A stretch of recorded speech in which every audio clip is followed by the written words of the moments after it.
those introductions. I don't know. You never know what to think, do you? I wrote half of that as well. But yeah, I have had 1 million views on YouTube and 6 million on a website called lynda.com. I don't know if you've heard of that. And at the moment, there's a series of videos that I've made. I had to go to America, to Los Angeles, to be filmed. And they are going out at 1 a week, and they're free for people to look at. So each week there's a different success video all through the year. They're about halfway through now. But each week there is one that you can watch for free, and then at the end of the week it goes behind the paywall and you've missed it. But then there's another one.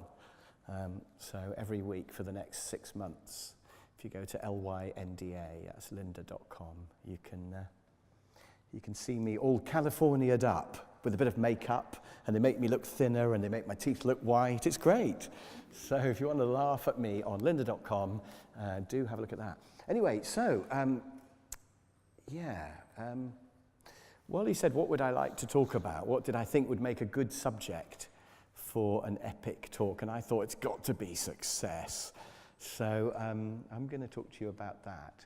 And I thought that really the first thing is we need to think, what is success? And I don't know, can you read that from there? Are you okay on this side looking there? And you're looking that way. Why am I in Trowbridge and not on a speedboat drinking champagne? If I'm Mr. Success, why am I here in Trowbridge? Nice though it is. And the answer is because I would actually rather be doing this than being on a speedboat drinking champagne. I know you think that's probably a lie, but have you been on a speedboat ever? Because they're actually quite horrible. Champagne's all right, but there's a limit to how much you can drink. And so I just think, when you go on holiday, don't you find that after a week or two, you're quite glad to get home, in a way? And so I do go on holiday quite a lot, but I quite like coming to mess with people's minds and tell them stuff. So today I've been teaching some of your colleagues about project management. I've been in Chippenham today, and it was fun. I had my 12-inch meatball marinara in Subway in Chippenham, and I was living the dream. It was all right. But the thing is, you've got to find something that is interesting and that you like doing, and you've got to get a sense of achievement, haven't you? So anyway, I'm going to try and analyze what is success, because I just think you would get bored of being on a speedboat drinking champagne quite quickly, I think. I would. So the first thing I want to really say is that I think there's external success and there's internal success. By the way, all these slides we will send you afterwards, so you don't have to worry about writing everything down. And also, I've got some notes for you afterwards. And there's a big pile of them there. And I did think about just writing down the 7 things, but then I got a bit carried away and I did 130. So it's true. So the notes I'll give you at the end, there's 130 things you can actually do to make yourself more successful. And they're from the Lynda course I did, because I had to make 52 videos for them.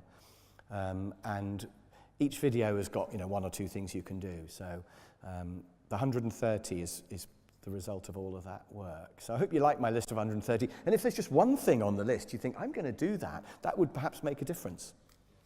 So just note down thoughts you have as you go along, but you haven't got to write down all of this because we will send you these slides. And if we don't for some reason, then email either me or Wally, you'll get them. So I think there's external success, which is things like money and fame and power and speedboats and stuff. But then there's internal success, or what you might call private, which is doing what you want to do. So, and these overlap. I've done a little diagram there. So you might be publicly successful, but in your heart of hearts still feel that you haven't achieved what you wanted to achieve.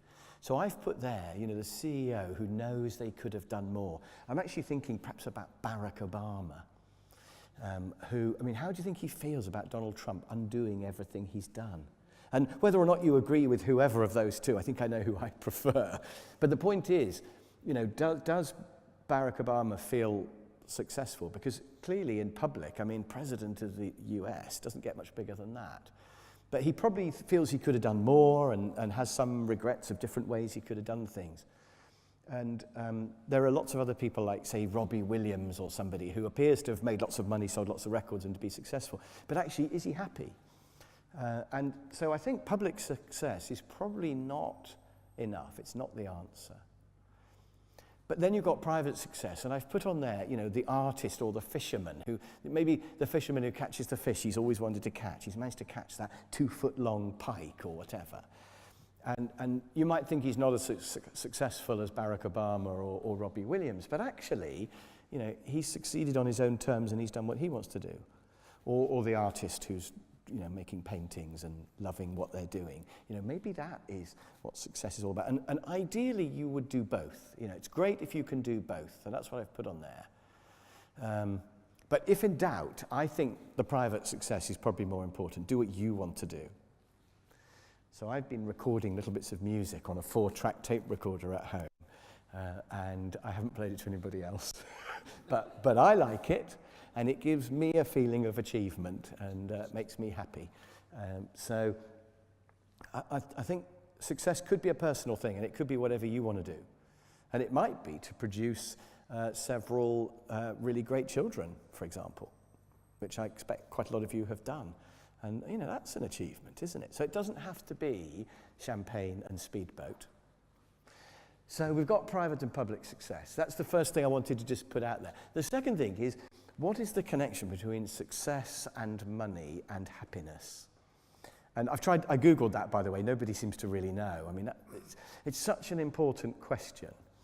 And yet, most people don't have a good answer to it. And what I've put on the little chart here is that if you have a thing with money and happiness, I want to show you actually 2 little graphs. And we could spend all day on all of this, but I'm going to zoom through both of them. And the first one is, I suppose success would perhaps be both money and happiness, if you could do that. Do you think?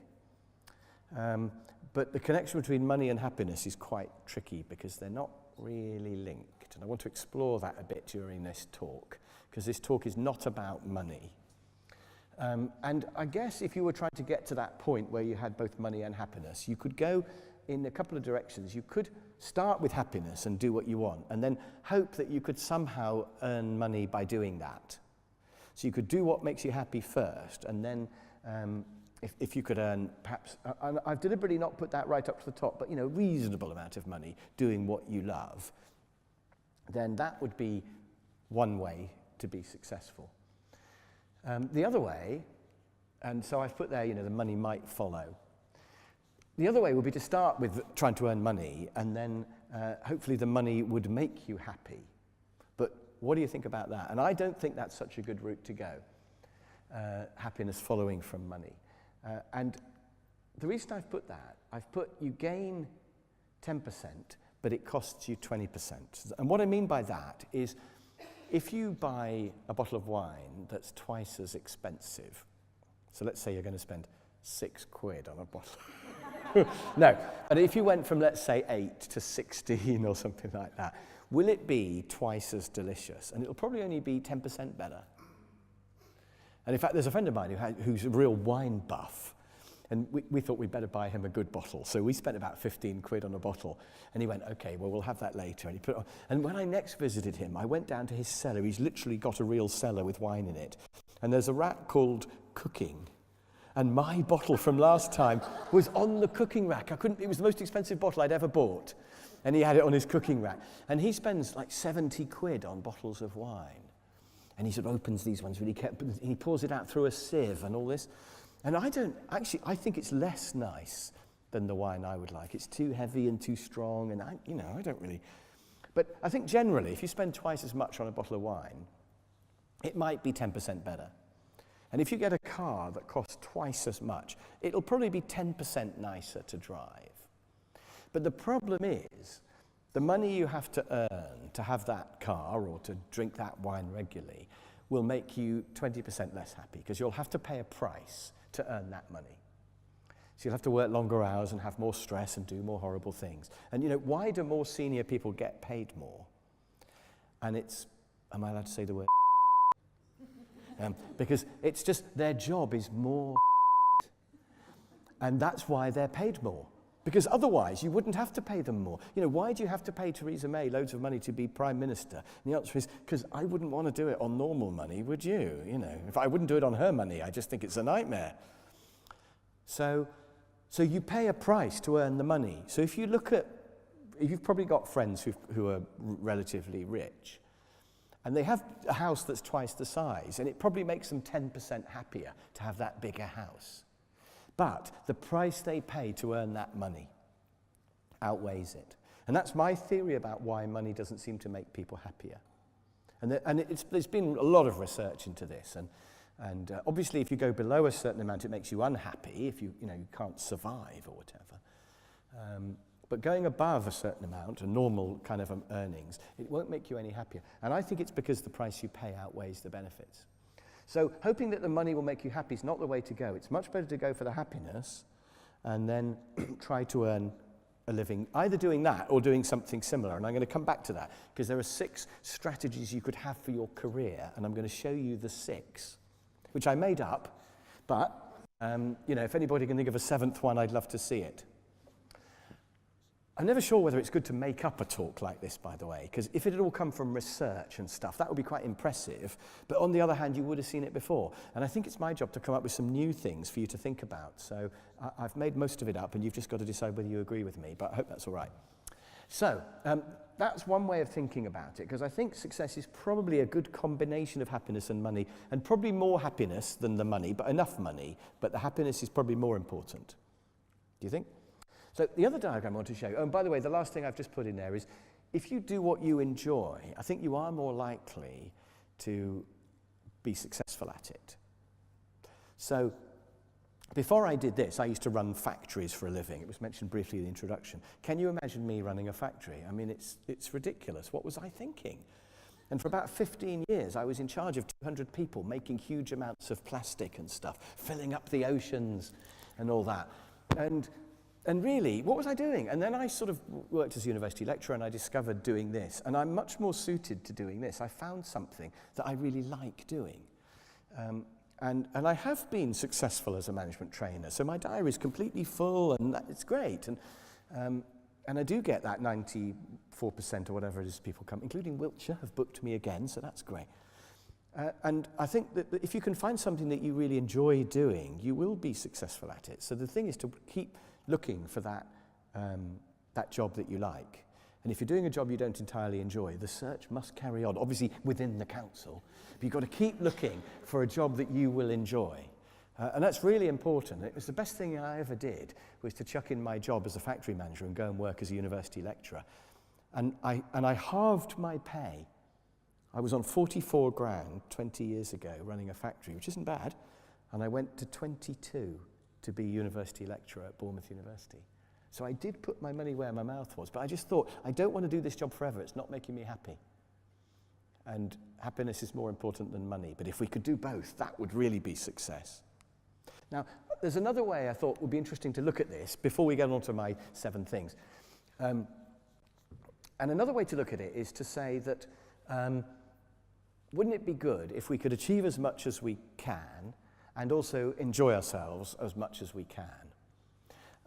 And I think, if we could maximize achievement and enjoyment, that would be the best of all. And I'm pretty sure that the meaning of life is probably to enjoy and achieve. Because enjoyment is to do with the present, and achievement is to do with the future. The past has gone, you can't do anything about that. But at least we can make the most of the present and have a laugh or whatever, and then we can also make the most of the future. So enjoyment and achievement seem to be the big 2 things. But the question is, can you maximize both of those? Because if you went for maximum enjoyment in the present, you'd never achieve anything in the future. And so if you want to maximize your achievement, that might cut down on your enjoyment a bit. And so I was thinking about this, and if you do a graph of the 2, and I won't go into the details of how I do it, but you actually get, if you plot achievement and quality of life, which is enjoyment really, you actually get this shape. And so if you look at that, what happens is that you start off here. I mean, you could start off right at the bottom where you're not doing either. But this is kind of perhaps being on holiday or something like that. So your quality of life's pretty good, but you're not achieving very much. And that's all right for a short time, but then you start to get bored. Right? Then you could get to your maximum quality of life. Perhaps this would be a really great holiday or something. Or maybe working part-time in a really interesting job or something like that. Maximum quality of life. And you could argue that's where you should be. Then there's a trade-off zone where in order to achieve more, you have to give up a bit of quality of life. And you could get to your maximum achievement there, but you can see your quality of life is not quite so good because you're having to sacrifice the present a little bit in order to have the future that you want to have. So, but you could go for maximum achievement. Now, I've already been arguing, but I think that probably the quality of life side is more important than the achievement side. And if you're not careful, you overdo it, and you go right round. And this is actually a graph of stress, this blue line. Because if you overdo it, and in fact, I've numbered them. So if you go around to number 4, you can see here that your achievement is dropping right off, and your quality of life has gone as well. And this would be overwork and you know, insomnia and stress and everything. You really don't want to go there.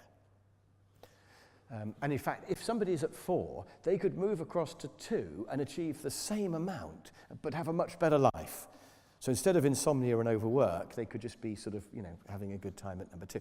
So it seems to me the only sensible places to be are somewhere between 2 and 3 on that graph. Because if you're down at 1, why would you not move up to 2 and achieve more and have a better quality of life and just turn the wick up? So number 1 is where you're being kind of too lazy. Have you ever had a weekend where you just do nothing all weekend? You maybe have a bit of a lie-in, and at lunchtime you get out of the pub, have a drink, and then you fall asleep in the afternoon, and then in the evening you just watch some crappy thing on TV or whatever. But it's actually really unsatisfying, and you just think, you know, that was a waste of a weekend. So that's when you've been at number 1 on there. And I do think laziness is a bit of an evil. I'll come back to that later. So really we want to be between 2 and 3. And the question is, are you a quality of life maximizer, or are you an achievement maximizer? And I think probably the best place actually is to be at number 5 there, in between 2 and 3. I perhaps should have called it 2.5. I've called it 5.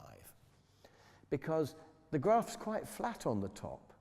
So if you back off from 3 and you go back to 5 a little bit, can you see the amount you achieve only reduces a little bit, but your quality of life improves by quite a lot.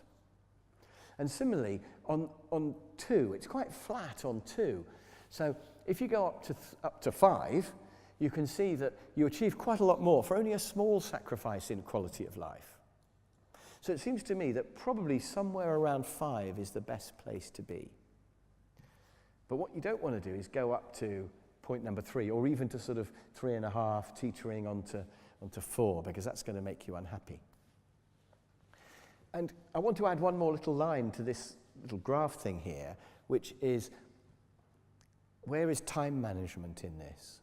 Where is being organized and efficient? And one of my success tips is to be really organized and efficient, because everybody who's successful is organized. And you can't be successful unless you're organized. Whatever it is you're trying to do, you've got to be organized. And where is time management on this? Because you know, time being really organized might bring you back from 4 to 3 perhaps, but surely it's not going to push you from 2 down to 1. So it doesn't just make you go back round my little curve. And I think what time management does is it inflates the balloon. So instead of being at 5, you could be there at 6. So if you were more organized, you could achieve even more and probably have a better quality of life if you were more organized. So I think what this diagram is saying is that success is making sure you get the balance right between quality of life and achievement, and you don't just become obsessed with achievement. And there's lots of books on you know, maximum achievement, but I think they're missing out on the whole happiness thing. But I think if you just go for maximum fun, that's also not going to work. So somewhere in between 2 and 3, but then maximum efficiency as well. So that's another way of looking at it. And I'm going to apply that to career options in a minute. But I just thought I'd chuck that one out there to start with, okay? Is that making sense so far, by the way? Can you hear me so far? Yes. Right. So I've got 7 strategies I've picked out of my 130. And the first one I picked was forget the past, right? There's no going back. And I know a few people who keep going on about the past. And if you think about it, you could either think about the past in a good way. Oh, the good old days, if only it was like it used to be, oh, you know. Or you could think about the past in a bad way, and you could think, oh, if you know, I wish that hadn't happened. And, oh, I can't believe that happened. Oh, it's so annoying. You know, And if only I'd taken that job offer when it came up, and if only I'd gone to Australia when I had that chance. And both of those things, the fond remembering or the kicking yourself about the past, she's just remembered something she should have done, oh no. But both of those things are actually quite unhealthy because you can't change the past. The past has gone. So either the positive nostalgia or the negative regret is just not sensible. Regret is just a completely pointless emotion, as is guilt. Oh, I wish I shouldn't have done that. Because it's gone, you've done it. Interestingly, by the way, there are no negative emotions in the present. There are only negative emotions in the past and the future. So something like regret is in the past. What would be a negative emotion concerning the future? Yeah, fear, worry. Yeah, worrying about stuff. So if you could live in the present, then there are no negative emotions in the present. Which is interesting, isn't it? So the first thing is, forget the past. Now, I'm not going to say forget the future, because obviously we do have to plan. But negative emotions in the future are pointless. There's no point in worrying. Just make the best plan you have, and planning gets rid of worry to an extent. So that's the first thing, forget the past. And a lot of people are really stuck in the past. I'm lucky, I don't have that problem at all, because my memory is so bad. I can't remember last week, and I'm not on drugs or something. I just literally, my memory's so bad, I just don't know what I did last week, which is great. So I don't always hark back. I watch, about once a year, I watch Raiders of the Lost Ark. And it's really exciting, because I can never remember the end. And I'm just, what's going to happen? Oh my God, And in fact, we watched Romeo and Juliet, Romeo plus Juliet. And I was going, oh my God, she's been poisoned. Oh my God, she's not dead. Oh my God, he's poisoned himself. And my wife's going, do you not know the ending of Romeo? And I was going, I've forgotten it. So it's exciting every time I watch it. So anyway, but if you've got a memory, which I'm assuming most of you probably have, the key is to somehow just let go of the past, because it's gone. An expression I quite like is FIDO, which is forget it and drive on. Now, obviously, that doesn't apply if you've run over a dog, so that's not what it's saying. But forget it. If something bad happens, there's no point in constantly going back. You've just got to forget that and move on from it, haven't you? And if you've got a horrible boss who unfairly fires you from your job or whatever, there's no point in constantly, you've just got to forget that and drive on. Get another job. It'll probably be better. And I was, probably shouldn't admit it, but I was looking back, and I've been made redundant 3 times in my career, which is quite a lot, actually, isn't it? I think I probably am unemployable. It's probably why I'm self-employed and doing this talk for you now. Not very good at following orders, etc. But I was looking back, and every time it's happened, it's been for the good. So one of the times was what really got me out of manufacturing, because the last job I did, the boss was awful, and I just fought him every step of the way. He's dead now, thank goodness. But I fought him every step of the way, and eventually he said, look, do you want to just have 6 months pay and go? And I went, yes. And that was when I thought, I'm going to do something different, and I went and worked as a lecturer for half the pay. But I'm so glad, I'd like to officially thank him now, really, in his grave, because he was the one who made me think, I'm going to do something different. And I probably, if he'd been nice, I'd probably still be working in that factory making plastic now, and for some people that's great, but for me it was just the wrong job, And then the university made me redundant. They closed down the whole department and stopped doing training. And they just said to the lecturers, you can have the customers. Because we were doing courses for the local hospital and the local council, and the Bournemouth Council it was. And they just closed it all down, said, we're not doing any more training, but you can keep the customers. So that was like, have the golden goose and all the eggs forever. And that was just the best thing. So, but what Fido says is, look, it's happened, so there's no point in harking back. It's just, what am I going to do about this? What's going to be next? So I think successful people don't keep going back to the past. They just think, right. I've actually changed Fido to Le-Fi Fido, which is not quite so catchy, which is learn from it and then forget it and drive on. I think you can learn from things that go wrong. You should learn. And I think, successful people do learn from things that have gone wrong. But the main thing is, once it's done, forget it. It's gone. Learn from it. That's all you can do from the past is learn from it. You can't change the past. So focus on the present. So that's the first of my my 7 things.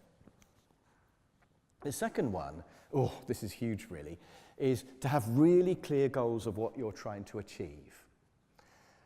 Nobody ever achieved anything without first having a clear picture of it in their head. So Sir Edmund Hillary and Sherpa Tenzing, and we all know it was Sherpa Tenzing really, they were the first two people to climb Mount Everest. They didn't do it accidentally. They didn't just go for a walk and think, I'm feeling good, let's carry on, let's go that way. And actually, this is quite pointy, this bit we're on. You know, they had a really definite plan. They were determined to do it, and they absolutely had it all worked out. But even if you don't have a brilliant plan, you've got to have an image of yourself standing on top of Mount Everest. That's the only way you'll ever do it. I'm not recommending it, by the way. I've been to base camp. And even that is completely insane. You're on 50% oxygen, you feel sick, you can't sleep, food tastes horrible, you've got the runs, there are no toilets, you have to just sort of hope nobody's looking. It's the most horrendous, and how they can go 2 miles vertically upwards from there. And you stand and you look and you just think, has anybody else been? And you look and you just think, how can someone go up there? I mean, it's just insane and bizarre. And I think, you'd get an achievement feeling, but I just don't think it would be a happy experience. And so it doesn't really work in terms of my trade-off. I'm not doing it. But you have to visualize it in your mind to be able to do it. And even, this talk was in Wally's mind, that he was going to run these talks. And then in his mind, he had me coming to do the talk. So everything has to be in somebody's mind. This building we're in was in somebody's mind before it was built. So you have to have your goals in mind before you start. And so if you want to succeed at anything, you've got to decide what it is. And the clearer it is, the more likely you are to be able to do it. And goals have to be written down. And I've got a little goals story. I've put my story just to remind me. Because years ago, a friend of mine got really excited. He said, Chris, I've read this book. You've got to read this book. Read this. And I can't remember the name of it. It was some American book, and it had a rainbow on the cover, and it had some American bloke in a suit on the back, looking sort of rich and smug. And I sort of, what is this? And he said, no, read it. And the book said that you have to write down your goals to achieve anything. And it said they did this survey of people leaving Yale University in America. This was back in about 1940. And they asked them all sorts of questions about, what are your career plans and things. And one of the questions was, how clear is your plan? And what they found was that 95% had no plan, really. They were just going to get a job and see what happened. And 5% had a definite plan. And in fact, 3% had it in their head and 2% had it written down. Quite weird to have your life plan already written down at the age of 21, I think. But that's what they did. And then they tracked them for 20 years, till they were 40, to see what happened to these people. And they found that some people were much more successful than others, however you measure it, mostly financial, but also stress and health and things. And what they found was that the 2% had made more money than the other 98% put together. So the 2% who'd written their life plan out had made 50 times as much money, and they were happier, which is incredible, isn't it? And this survey's been repeated, and it's what always happens. The people who have really clear goals written down achieve them, and nobody else does. And if you look at programs on, Martina Navratilova, you'll see there's a picture of her holding a tennis racket when she was about 3, saying, I'm going to be world champion. And if you look at, prime ministers, there's always a picture of them age 3 outside number 10, saying, I'm going to do that. It's a bit of a sad objective. But the point is, it always starts with people having really clear goals. And so why not be like that? Why not think, what do I want to do? And have it written down. And your goals don't have to be prime minister or to be world champion at tennis. It might be to have, a horse, or to gallop along the beach on a horse, which might not be your horse. Or it could be anything. It could be anything you want to do. It might be to have a children's book on Amazon, or it might be to climb all the top 50 highest mountains in Scotland, or whatever you want to do. But if you write them down, they will happen. And that's what this book said, right? So I thought, well, there's no football on, I'll give it a go. So I wrote a list of goals down. And I wrote some quite big things. I'm ashamed to say my first goal I wrote was money, to earn a certain amount. I wrote a number down. And then I put a house with a view of the sea, because I thought that would be nice. Actually, no, before that I put a particular car that I wanted, because I was only young. So I put a car, and then I put a house with a view of the sea, and then I put a dog. I'd love to have a dog. Have we got any dog owners? Can I do a quick dog survey? Yeah, got to have a dog, haven't you? So I put dog, and there was no way I could get one because I was working full time and things, but I put dog. And then while I was thinking about pets, I thought, I don't really want a cat or tropical fish, but I thought a couple of kids would be good though.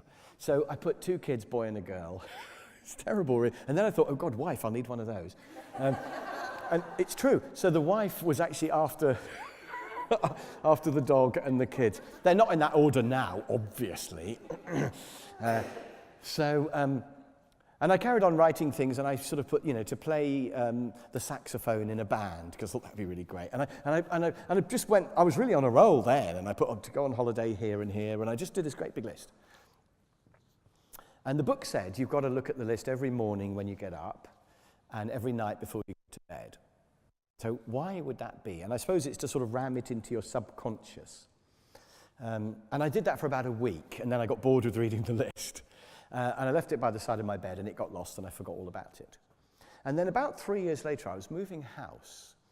And I was moving from Bristol to Cwmbran in South Wales, where I was just starting a new job, running a factory. And when I moved the bedside cabinet, I found the list. It had fallen down behind, and it was all cobwebby because it had been there for 3 years. Do you clean behind your bedside cabinets? No. So it was all cobwebby and grotty, and I got it out and got rid of all the dust and had a look. And the really weird thing was that everything I'd written down on my list had all come true. And that was quite spooky. Now, what would be your first thought if you found your list of goals and they'd all happened? There was the dog wandering in. I'd actually put medium-sized mixture of colours. I don't know why. And this dog I actually had a Corgation. It was half Corgi, half Alsatian. Don't ask how that happened, although I do actually know the mother was the Alsatian, so that male Corgi, how did he? I just dread to think what happened. But so I had this Corgation who I loved called Sammy, and there was my wife coming in, because I got married in the meantime, saying, what's that piece of paper? I was going, nothing.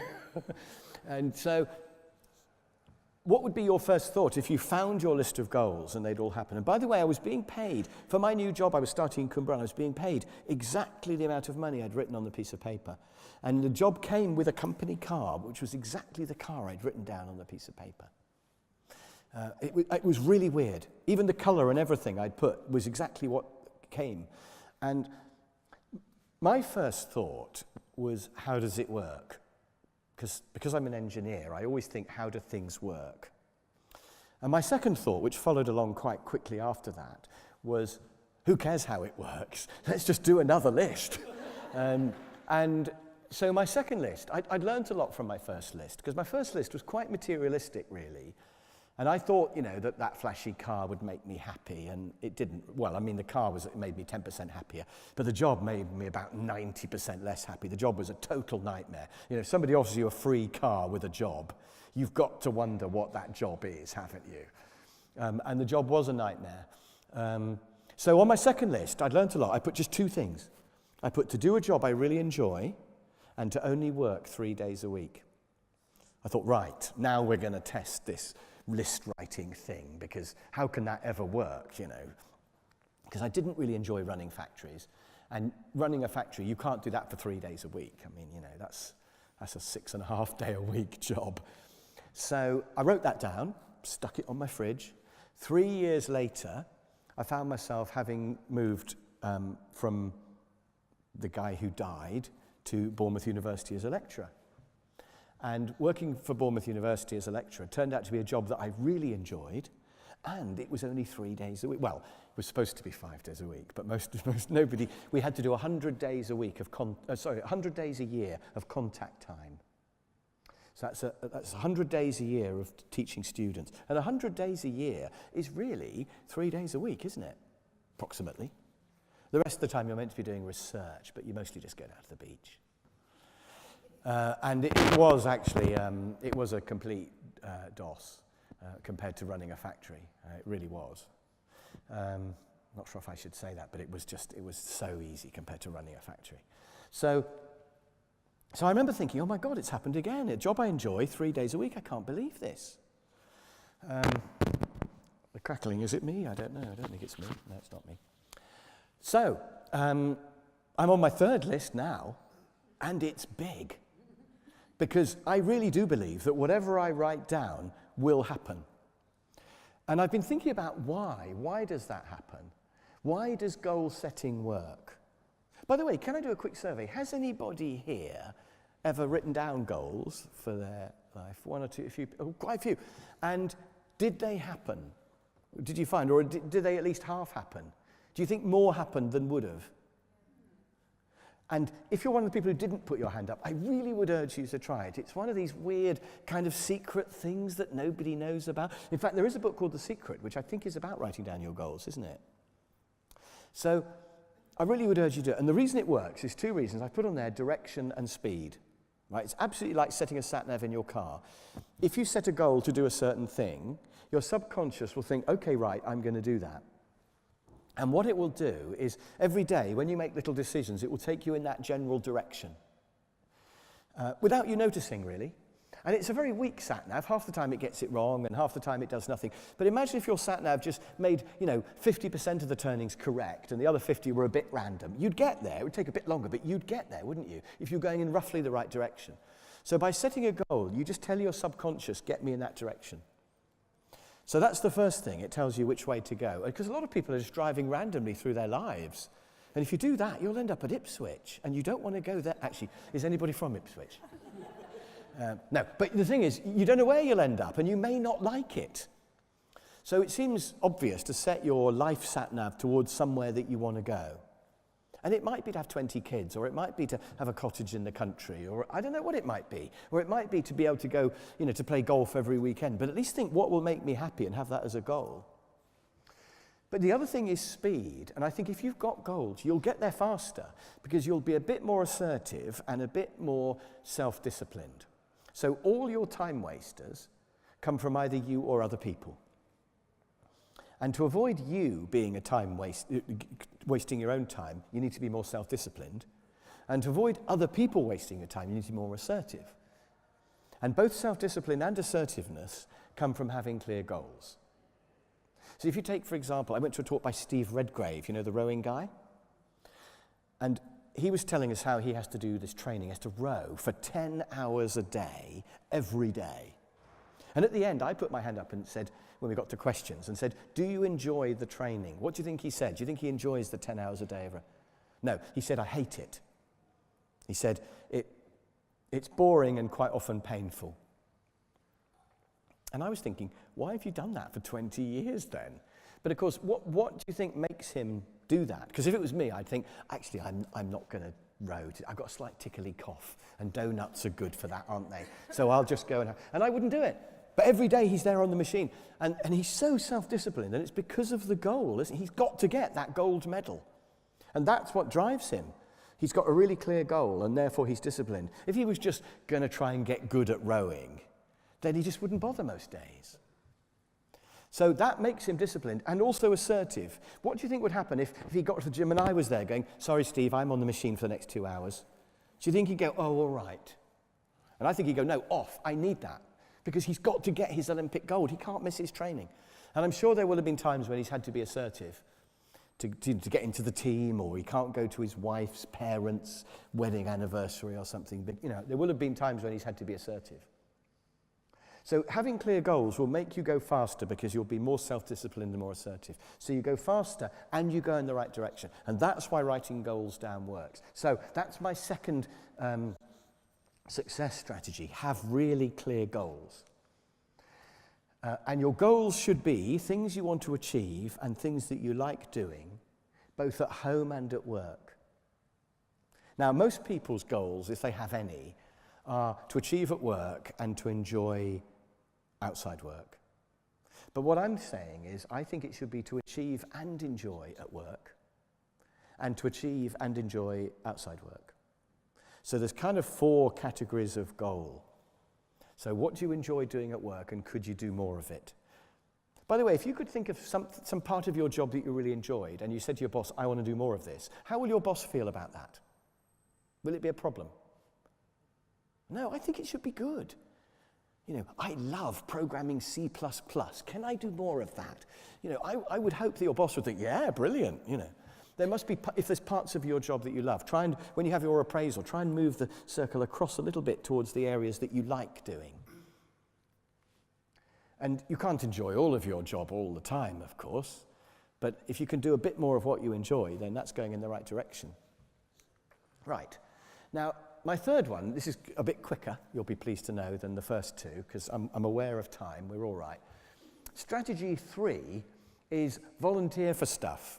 Come out of your comfort zone. Push yourself out of your comfort zone. And I don't think you can be successful unless you do things that are a little bit scary just every now and then. So, you know, when somebody says, do you want to do a talk on success to 80 people? Yeah. And then you think, oh my God, what have I said? Oh my God, they're going to film it. It'll be fine. So you just got to come out of your comfort zone. It's good for you. And so I've put stretch yourself, because then you learn and you achieve as much as you can. So you keep developing, and self-development kind of comes from coming out of your comfort zone, I think. And I have noticed, as I've got older, I've become a bit more cautious. I've started to think, oh, I don't know, I can't be bothered to do that. I don't want to go on that difficult holiday to somewhere in Africa. I don't know, I can't be asked, or whatever. But absolutely, you mustn't use that as an excuse. You mustn't have any excuse. You've got to keep pushing yourself out of your comfort zone and doing stuff that you wouldn't normally do. And laziness is a big crime. And I've put RLT there. That stands for the road less travelled. Who's read The Road Less Travelled? Can I do a little survey? Has anybody read The Road Less Travelled? Anybody? No, it's written by Scott Peck. It's a really famous book. You can get it secondhand on Amazon for 1p. I really would urge you to read The Road Less Travelled. I think it's an amazing book. It's not the easiest read. It's quite sort of deep, but it's fascinating. And in there, he says that laziness is the root of every problem. That's why it's called The Road Less Travelled, because there's the high road where you get the spectacular views, but you have to go up the mountain. And then there's the easy low road where you basically go through the mud. And that's the road everybody takes. So the one less travelled is the harder route, but it's the best route. And that's why it's called that. But The Road Less Travelled is a fascinating book. And he says laziness is the root of every problem. Somebody recommended The Road Less Travelled to me. It was a talk I went to, actually. And at lunchtime, we had to go out and get our own lunch. It was actually in Dorchester. And I thought, I'll go out and get some lunch. And as I came out of the place, I was looking for somewhere to get lunch. And there was a little bookshop. And I thought, I'll just go and see if they've got that book, The Road Less Travelled. And I went in and said, have you got The Road Less Travelled? And they went, it's there. And they had just had a delivery of 10 copies, and they were on the counter. How weird is that? Destiny to read that book. So anyway, I'd really recommend that. So I've just agreed with a couple of friends to drive across India in December, and we're going to hire a car, and we're just going to, I've been to India several times, I do love India, but we're just going to drive across India. And it's mad, and I'm thinking, what am I doing? Should I have agreed to that? It's probably going to be awful in all sorts of ways, but you know, you just got to do it. You've got to come out of your comfort zone, haven't you? You just got to do it. And it's probably going to be brilliant, as well as awful. So, because if you've ever been to India, the driving is fairly mad. But I like a bit of mad driving, so as long as we've got insurance to pay for all the damage to our car, we'll get something fairly big with big bumpers. I'm up for it. So, yeah. So just plunge in and do it. Just, you know, just say yes. Just, you know, yeah. So that's my third thing, volunteer for stuff. Or at least say yes if it comes. You may have seen that film, The Yes Man, with Jim Carrey. That's quite interesting. And he decides, I'm just going to say yes to everything that comes along. And all sorts of things happen. And it's obviously total fiction. But, you know, what would happen if you said yes a little bit more than you normally do? You know, that trip that you think could be a bit crazy, just say yes to it. Because you always regret the things you didn't do, don't you? Never regret the things you did do. There was a survey, they asked a load of people, what do you regret in your life? And it was never the things that you did. It was always the things that you didn't do, that you'll never know. So that's number 3. Number 4 is to be organised. I mentioned this earlier on. It's a bit boring sounding, but I don't think you can succeed unless you're organised. And organised is the same as reliable in a way. And I think, other people won't want to work with you if you're disorganised, because then you're unreliable. And nobody wants to work with somebody unreliable. So always keeping your promises. So, I won't bang on for ages about time management and stuff. But really, you've only got 2 levers in your life that make any difference to anything. And they are how you spend your money and how you spend your time. So every day you get up, you've got these 2 levers. Which lever is bigger? The money lever is really small, because most of your money is already taken up with mortgage, car, kids, husband, I don't know, wherever your money goes. And how you spend your remaining money won't make a lot of difference to what happens to you. But how you spend your time, you've got a complete choice every day of how to spend your time. And, well, your time's not 100% at your discretion, is it? Maybe half of it you have to do certain things, but the other half, you can choose how you spend that time. Are you going to visit that friend you haven't seen for ages? Or are you going to read The Road Less Travelled? Or are you going to do whatever? So you've got the 2 levers, and the time lever's really important. So efficient use of time's really important. So organised means, for example, writing everything down so you never forget anything and you always keep every promise. If you promise you'll do something, write it down so you'll definitely remember it. If you've got a job that you need to do, write it down, because it gets it out of your head, it's less stress, and then you're not going to forget it. So writing everything down is the first step towards getting control of your time, because then you can look at your big list and think, I need to do that one first. Actually, I'm not going to do that one. Or, I might delegate that one, but you can start to look at the list. So write everything down. Probably you'd have a master list and a daily list. So you'd have a big master list of all the stuff you're going to do at some point, and you'd have a daily jobs to do list. How many of you have jobs to do lists? It's usually, you see, look at that. How many of you have a master list of everything all written down? That's usually less. Yeah, you see, that's only half of you. But if you don't have one, wouldn't you, the people who've got one, wouldn't you say it's brilliant? So definitely have a master list. Some people say, I wouldn't want one, I'd be depressed at the size of it.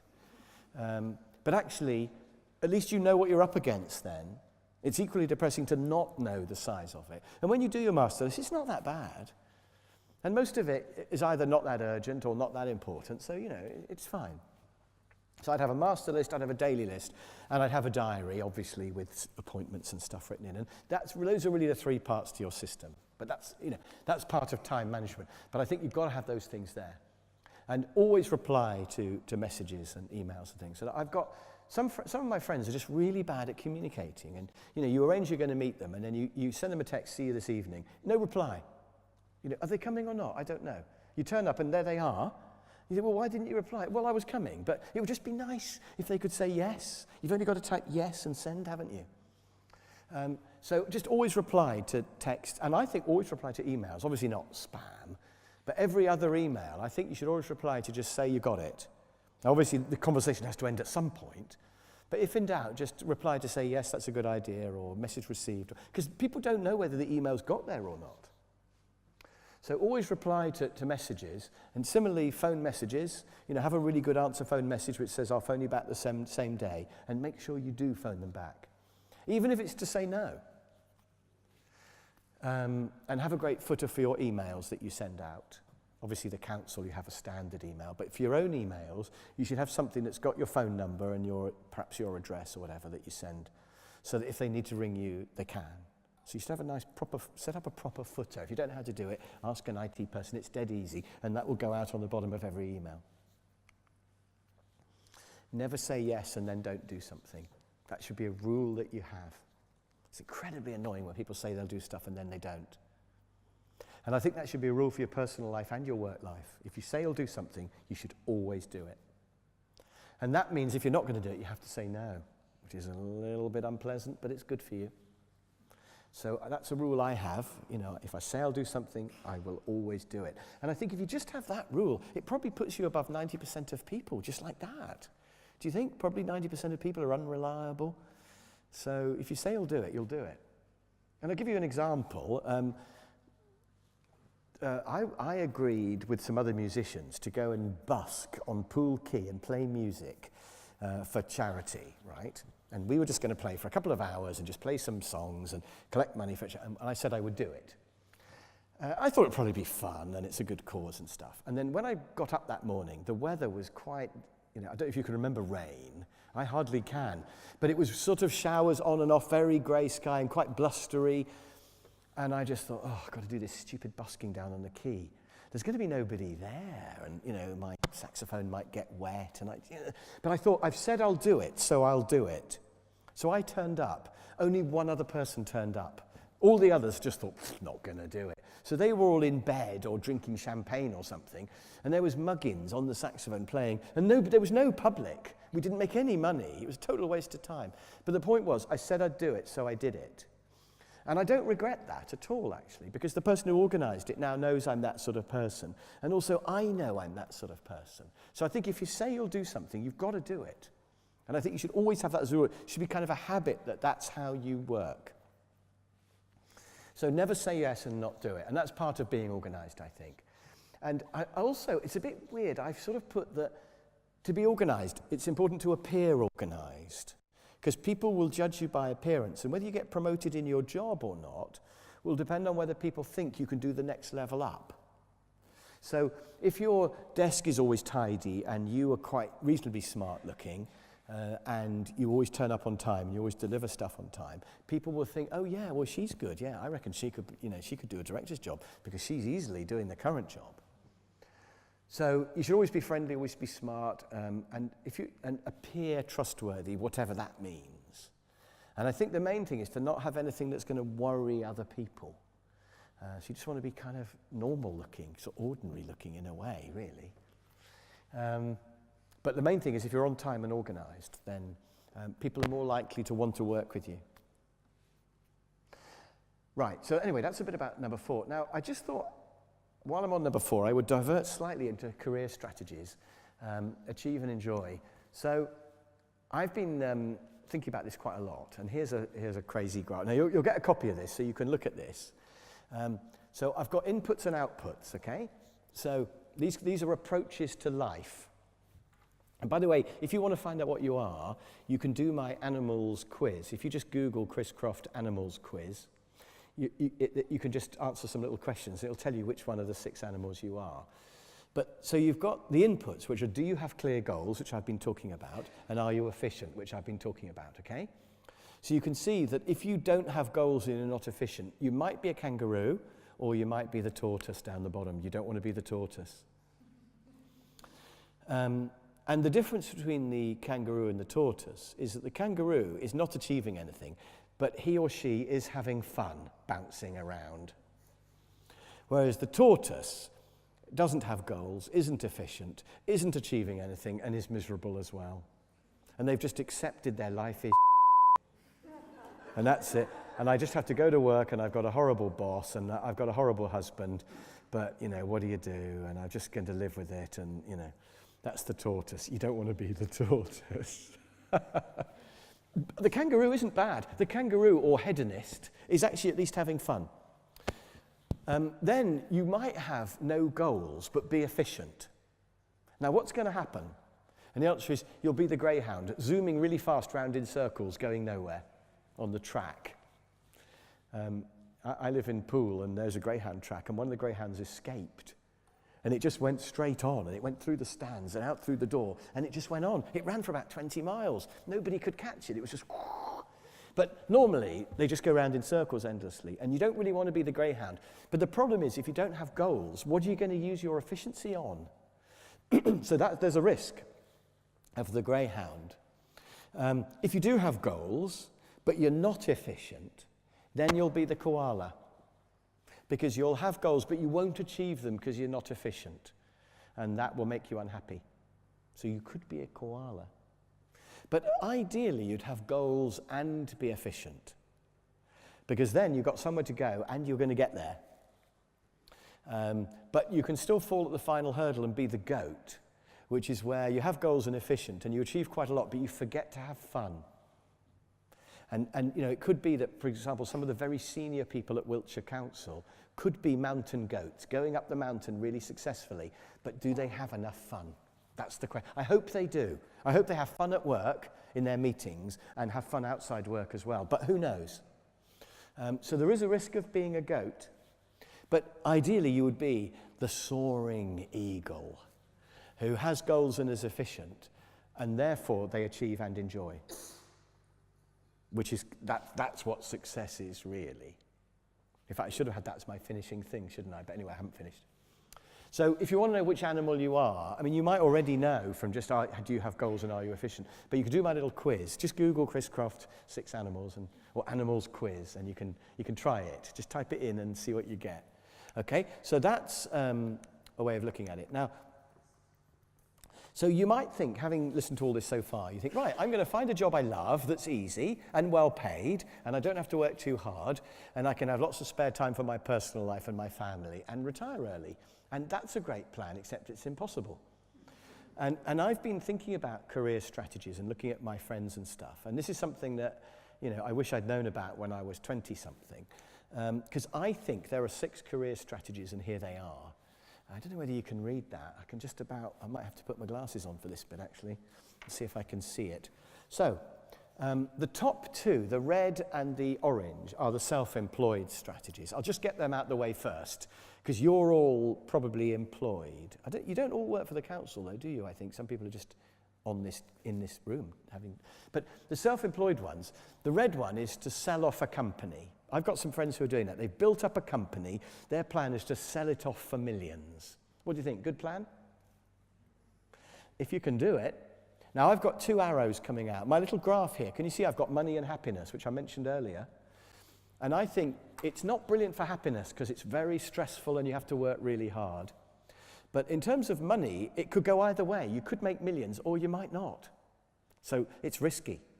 That's the first option. The other one is what I've called lifestyle business. I suppose that's what I do. I'm just a self-employed person traveling around doing training courses. I can't sell my business because it's me. I can never escape from my hamster wheel of training. But I like it. It's great. And if I can just do it for 3 days a week, and spend the other days on a speedboat or something, that would be great. So that's actually quite a good compromise, I think, between money and happiness. And I'm never going to make as much money as the person who sells off their company, but, I'm happy in my world. So that's another option you've got. If you look at the 4 corporate ones, the first one, the black one, I've called that corporate slave plus pension/shares. That's a bit strongly worded. But the idea of that is to say, I'm going to go up the ladder. I'm going to do whatever it takes to be promoted and be senior and get to be, high up in Wiltshire Council or wherever. And I think doing that, you could earn quite a lot of money, but you will have to pay a price. And I've tried going up the corporate ladder, and I think, does management make you happy? I mean, what do you think? Because I just felt I had to gradually sell my soul as I went up the management tree.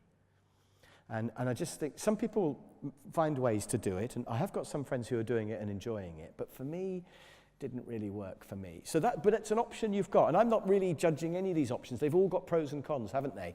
So if you go up the corporate ladder, you might get quite a good pension when you retire, so that might be good. But you have to pay quite a price in terms of hours worked and stress. So I've put on my little diagram, I think it's probably quite good for money, but not very good for happiness. Right? The second one is the grey one. I put retire early. So you could plan everything around retiring early and just put maximum into your pension, find some job where you can retire early. Now, I personally don't like that as a plan because if you spend your whole life waiting till you retire, a friend of mine's a merchant banker and he's earning lots of money doing a horrendous job that he hates, but his plan is to retire early. But you're just wishing your life away and he never sees his kids, never sees his wife. So retire early, I'm not sure if that's a great plan because, I don't think it's brilliant for money and I don't think it's brilliant for happiness either. But of course you get happiness when you do finally retire early, if you manage to retire early. So that's a possible career plan. There's 2 others, the purple and the green. And I think these are really interesting. So the purple one is to have an easy job so that you can have fun outside. Just have a job that's dead easy, no stress, no hassle, just always knock off on time and spend your time surfing or cycling or with your family, maximum family time. Maybe they're what life's all about. So that purple one, I think that's quite good for happiness. It's not brilliant for money, but, perhaps for happiness throughout your life, just have an easy job. Who says you've got to be successful and be promoted in an organisation? Why not just do something easy and have time with your family? Some of you might be doing that plan. I'm not knocking that plan at all. And the final one, the green one, which is quite hard to read, is to do a job that you really believe in. What words have I actually put? I'm going to have to just walk over here. Yes, a job you enjoy, but poorly paid.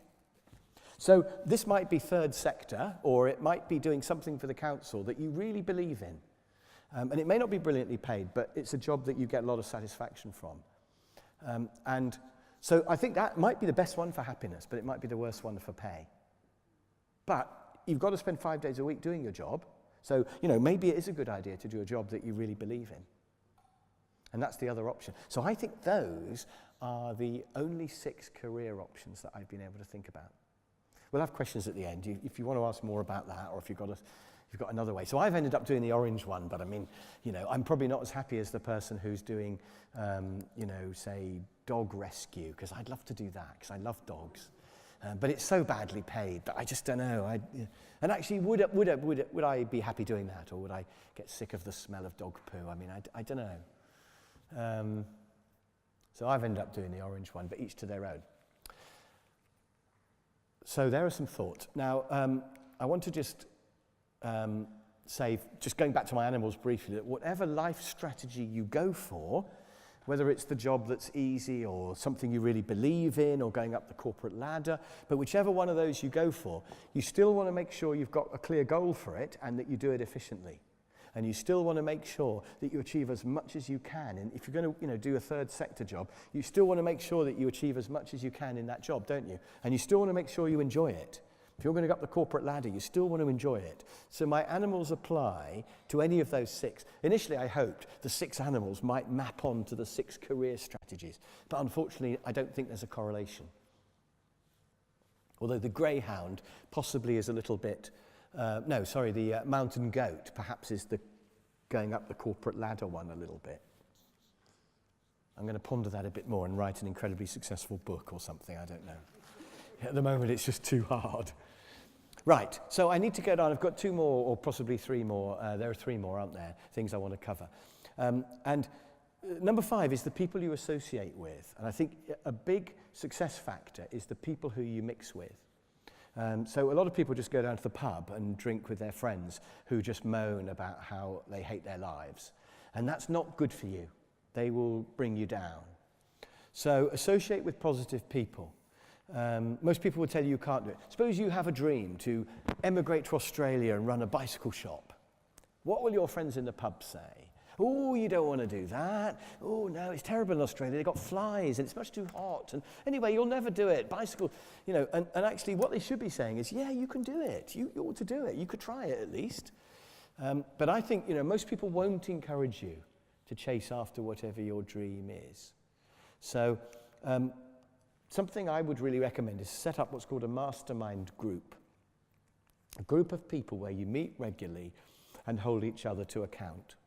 So I've got 2. It's quite hard to find one to join. You probably have to set it up.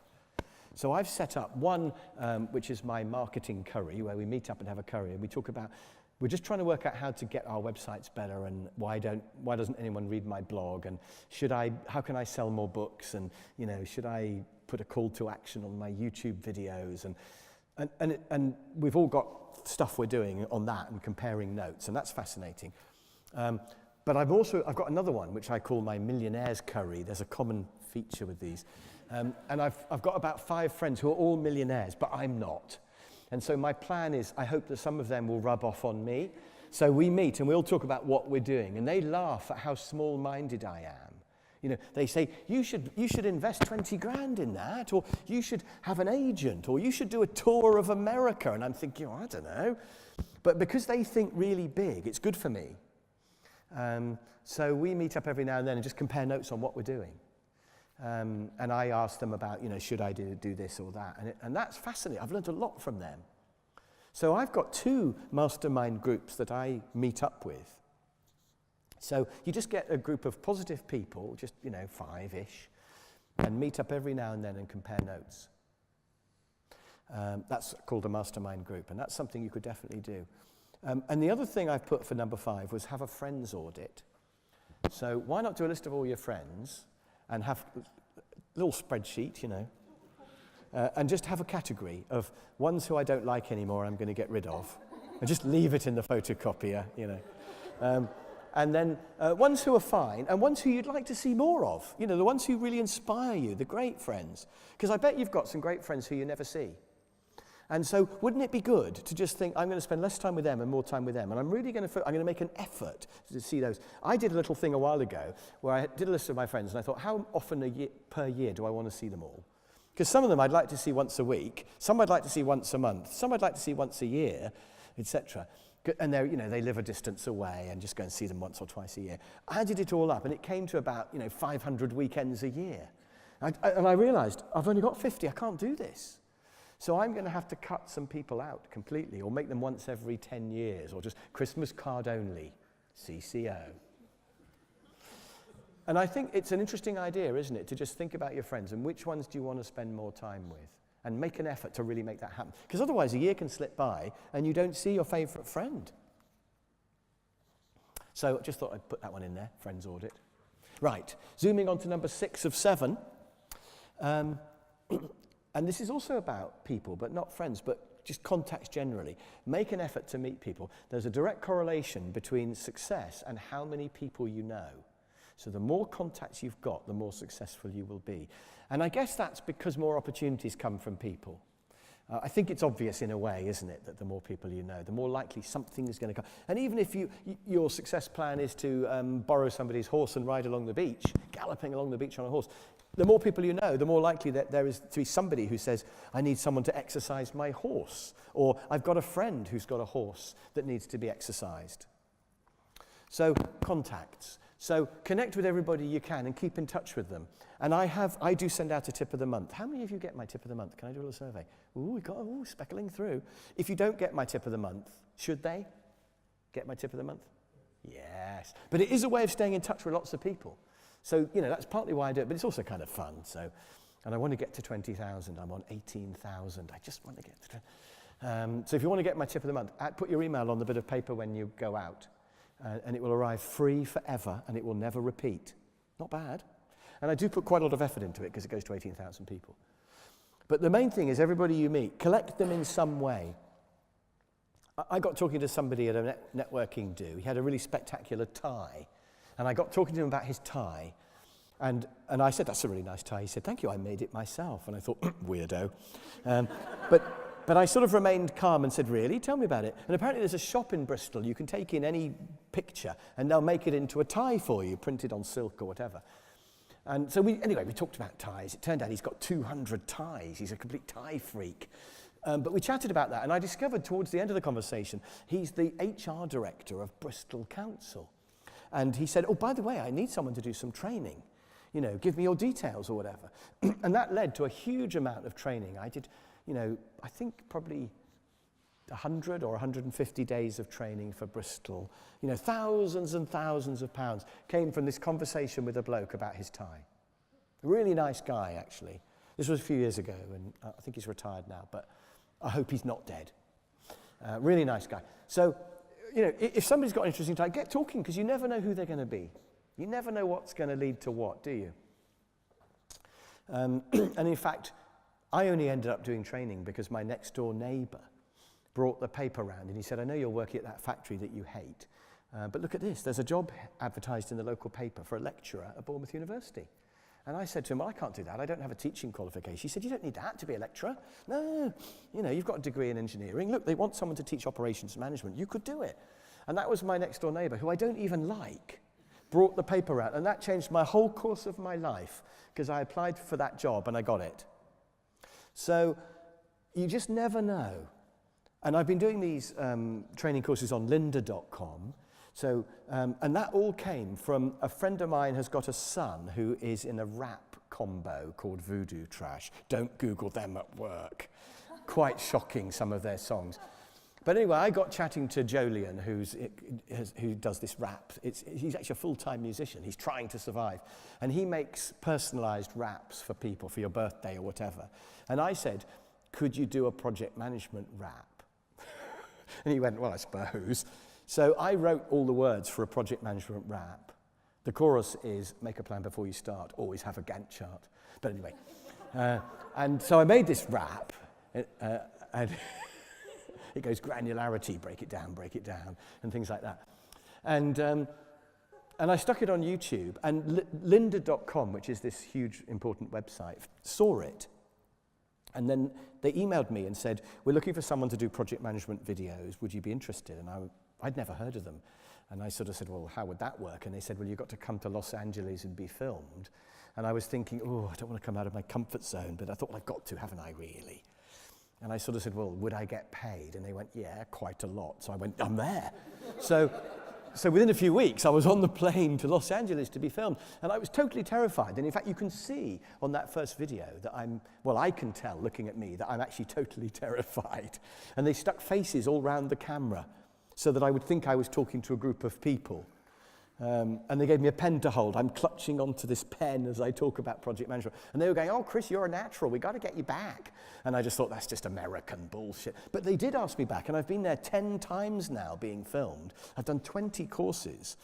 And it's pay-per-view. They send me money every month. And it all came. I won't tell you how much, because it'll just annoy you, but it's a lot. But the point is, it all came from that stupid rap that I made with Jolyon for a laugh. He wanted 50 quid. I gave him 100 quid because I just thought he did such a good job. And you know, that arrives every 5 minutes or something from Lynda now. I haven't worked it out, but I mean, it's ridiculous. So the thing is, contact. You never know where it will lead. And it was only, you know, my wife's friend's son making rap, and I just got chatting to him and thought, yeah, why didn't we do one? So I think collecting interesting people and keeping in touch with people's really important.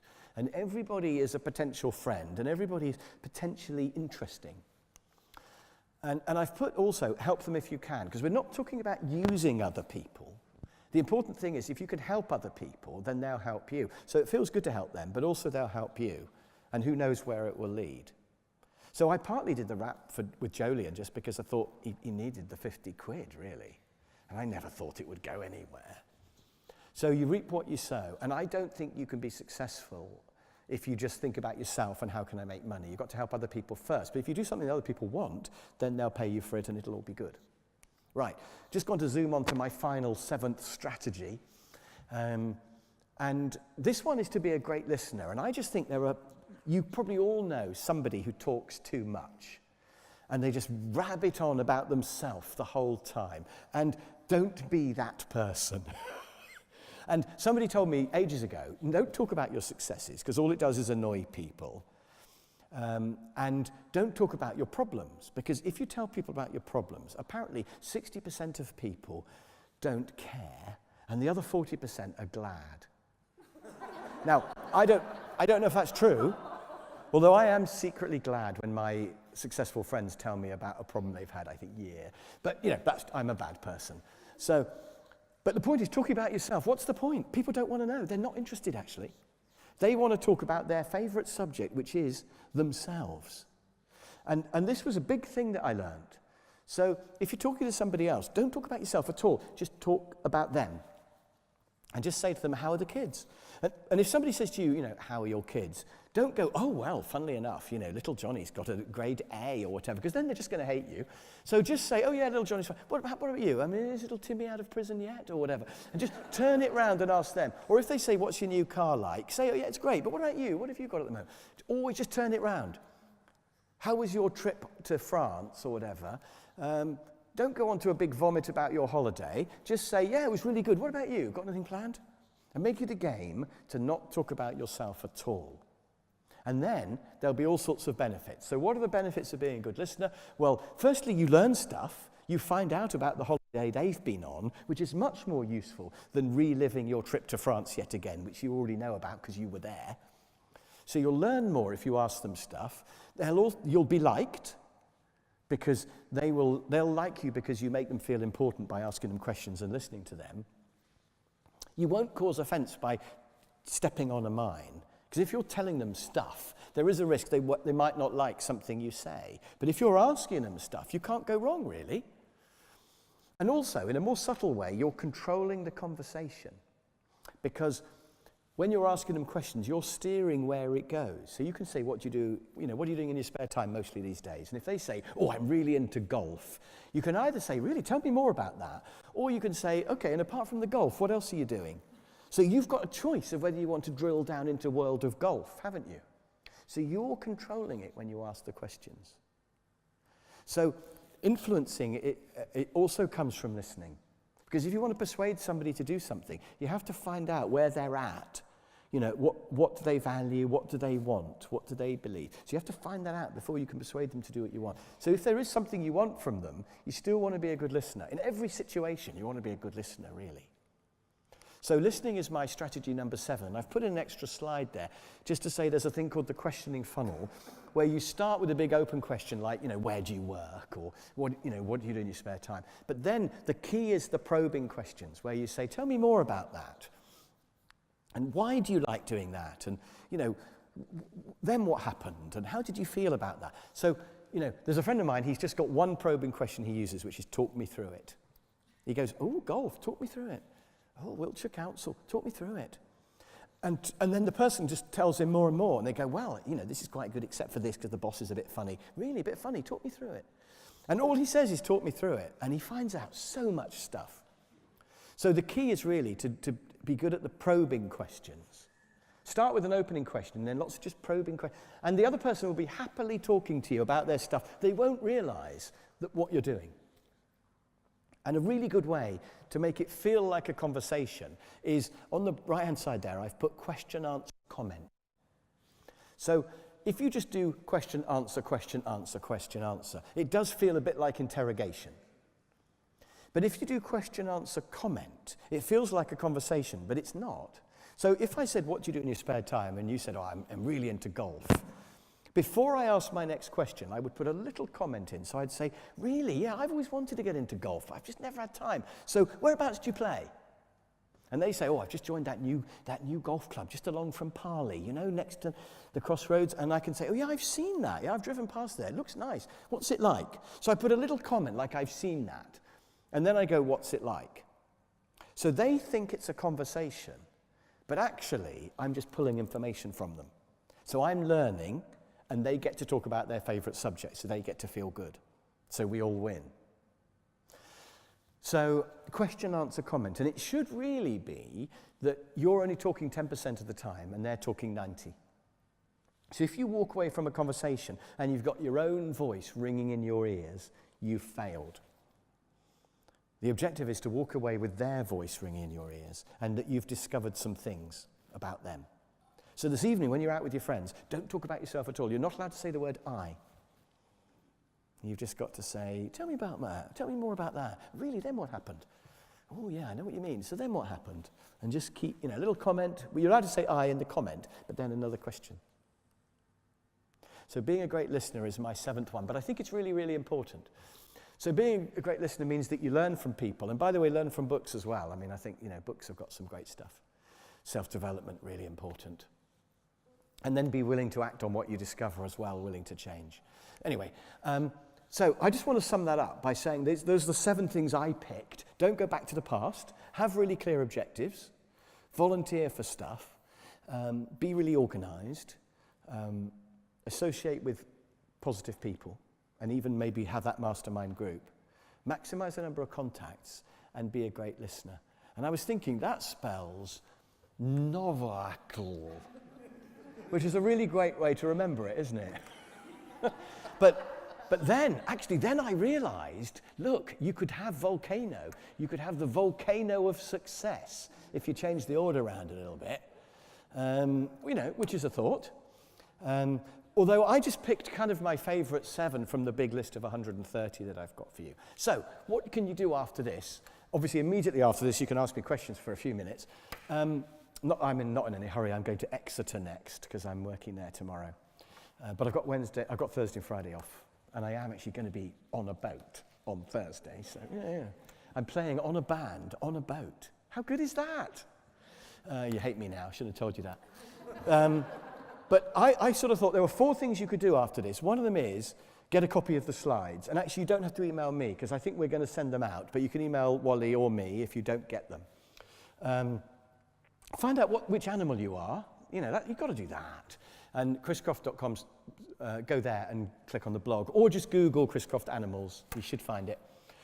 I definitely think you should write a list of goals. And they should be for home and work, and they should be enjoy and achieve. So just do a little 2x2, home and work, enjoy and achieve, and try and write some, and actually write them down. Having them in your head's not good enough. You've got to write them down. And add yourself to my tip of the month list, because then you'll get something from me every month, free, forever. Even after I'm dead, they will carry on. You'll never know if I'm dead or not. The tips will carry on. And you can reply to the tips. You can email me in questions. I might answer them, I might not. I might be dead, you won't know. Yeah, do send them in, and I might use your question as one of my future tips. I might answer it to the world, who knows. So, but don't just reply putting thanks, because although that's polite, it's quite annoying if 18,000 people email you going thanks. You're going to do it now, aren't you? But anyway, so I hope you like tip of the month, and there's a piece of paper actually that's going to be there as you go. So you've got my list of 130 ideas, because I couldn't stop at 7. And then you've got tip of the month. And the other thing we've got for you to take as you go is a little mini card I've made. My little mini card of success. So that's got a sort of like probably about a top 30 of things you can do. Most of them I've mentioned during this talk, but they're all on my little mini card, which you can get as well. So get those as you go. And that is it for my talk. I timed it perfectly so there isn't any time for questions. But anyway, yeah.